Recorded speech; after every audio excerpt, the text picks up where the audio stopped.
This video sponsored by EduQuest.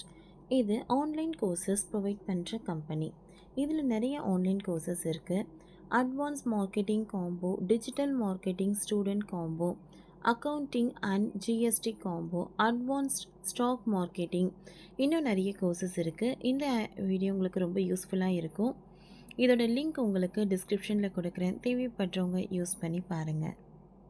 The struggle to find courses that truly speak your language, it's finally over. Welcome to EduQuest, where learning is made just for you. At EduQuest, we bring you a wide range of online courses, from career building programs to skill boosting masterclasses, all in your regional language. Because we believe language should never be a barrier to success. Our courses are tailor made after understanding what today's learners really need. So why wait? Start learning the smarter, simpler way only with EduQuest. Visit eduquest.courses and explore your next course today. And hey, don't miss out on our exciting offers and promotions. காணாமல் போன சீன அதிபர். கைமாறும் அதிகாரம் இந்தியாவுக்கு ஆபத்தா? சீன அதிபர் Xi Jinping கடந்த மே மாதம் 21ஆம் தேதி முதல் ஜூன் மாதம் 5ஆம் தேதி வரை காணவில்லை. அவருக்கு உடல் நலன் சரியில்லையா? அவர் அதிபர் மாளிகையில் இருந்தாரா அல்லது வீட்டு சிறையில் இருந்தாரா என்பதையெல்லாம் தாண்டி சீனாவில் இருந்தாரா என்ற கேள்வி எழுந்துள்ளது. இதற்கிடையே தான் வாங் யாங் என்பவர் அடுத்த அதிபராக தேர்வு செய்யப்பட்ட வாய்ப்பு இருப்பதாக கூறப்படுகிறது. இதனால் இந்தியாவுக்கு ஏதேனும் ஆபத்து ஏற்படுமா என்பது குறித்து இங்கு பார்க்கலாம். சீனாவில் இருந்து செய்திகள் வெளிவருவது என்பதே அரிதிலும் அரிதான ஒன்று. உலக அளவில் இருக்கும் கூகுள், எக்ஸ், ஃபேஸ்புக் போன்ற தளங்களோ சீனாவில் கிடையாது. அந்த நாட்டுக்கென பிரத்யேகமாக உருவாக்கப்பட்ட தளங்கள் மட்டும்தான் அந்நாட்டில் உண்டு. இருப்பினும் இப்பொழுது சீனாவில் இருந்து வெளியேறும் தகவல்கள் அதிர்ச்சி ரகத்தை சேர்ந்தவை. தற்போதைய சீன அதிபர் ஜி ஜின்பிங் கடந்த மே மாதத்தில் 2வது வாரம் காணாமல் போனார் என்ற செய்தி உலக அரங்கை சற்று அதிர்வுக்கு உள்ளாக்கியது. மே மாதம் 21ஆம் தேதி முதல் ஜூன் மாதம் 5ஆம் தேதி வரை வல்லரசு நாடுகளில் ஒன்றாக சீனாவின் அதிபரை காணவில்லை. அவருக்கு உடல் நலன் சரியில்லை. அவர் அதிபர் மாளிகையில் இருந்தாரா அல்லது வீட்டு சிறையில் இருந்தாரா என்பதையெல்லாம் தாண்டி சீனாவில் இருந்தாரா என்ற கேள்விகளை கூட இப்பொழுது எழுப்பியுள்ளது. சீனாவை பொறுத்தமட்டில் 3 முக்கிய அமைப்புகள் மிகவும் சக்தி வாய்ந்தவை.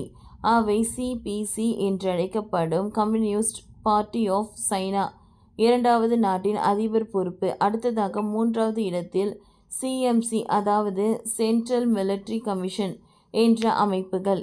இந்த 3இன் தலைவராக இருப்பவரே சீனாவின் சக்தி மிக்க தலைவராக கருதப்படுபவர். அதாவது சீன கம்யூனிஸ்ட் கட்சியின் பொதுச் செயலாளராக இருப்பவரே இந்நாட்டின் அதிபராகவும் இருப்பார். அடுத்ததாக ஒட்டுமொத்த இராணுவத்தையும் கட்டுப்படுத்தும் அமைப்பு சிஎம்சி. இதன் தலைவரும் நாட்டின் அதிபரே. இப்படி 3 அமைப்புகளின் தலைமை பீடத்தில் இருந்து வந்த சீன அதிபர் 2 வாரங்கள் காணாமல் போனது பல்வேறு கேள்விகளை எழுப்பியது. 3 முக்கிய அமைப்புகளில் ஒட்டுமொத்த தலைவராக ஜி ஜின்பிங் இருந்தாலும் கட்சி தலைவர் மற்றும் நாட்டின் அதிபர் என்று 2 முக்கிய பொறுப்புகளில் இருப்பதினால் இராணுவத்தின் முக்கிய முடிவுகளை எடுக்கும் அதிகாரத்தை சிஎம்சியின் துணை தலைவரும் வழங்கியது அந்நாடு.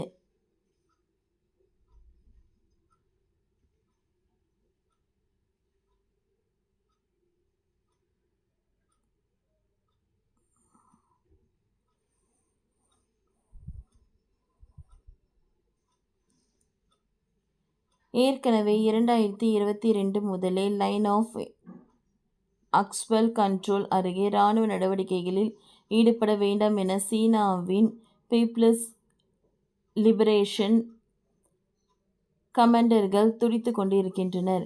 எனவே மீண்டும் அருணாச்சல பிரதேசம் மற்றும் லடாக் ஆகிய பகுதிகளில் சீன படைகள் உள்ளே வரும் ஆபத்துகளும் உள்ளது. இப்படி எல்லைகளில் பரபரப்பையும் பதற்றத்தையும் உருவாக்குவதன் மூலம் உள்ளூர் மக்களின் கோபத்தை திசை திருப்பலாம் என்பது சீனாவின் திட்டமாக இருக்கலாம் என எச்சரிக்கின்றனர் அரசியல் ஆய்வாளர்கள். அதோடு சீனா நம் நாட்டின் மீது சைபர் தாக்குதலை கொடுத்தாலும் ஆச்சரியப்படுவதற்கு இல்லை. இந்தியாவின் இமேஜை கெடுக்க பல்வேறு முயற்சிகளை மேற்கொண்டு வரும் சீனா அதை இன்னும் அதிகப்படுத்தும். அதோடு ஐநாவின் பாதுகாப்பு கவுன்சிலில் நிரந்தர இடம் கேட்டு வரும் இந்தியாவின் முயற்சிகளுக்கு முட்டுக்கட்டை போடவும் சீன பிரம்ம பிரயத்தனம் செய்யும் என்பதில் ஐயமில்லை. ஆகவே கவனமாக இருக்கும் நம் நாடு இன்னும் கூடுதல் கவனமாக இருக்க வேண்டிய தருணத்தில் இருக்கிறோம் என்பதும் உண்மை.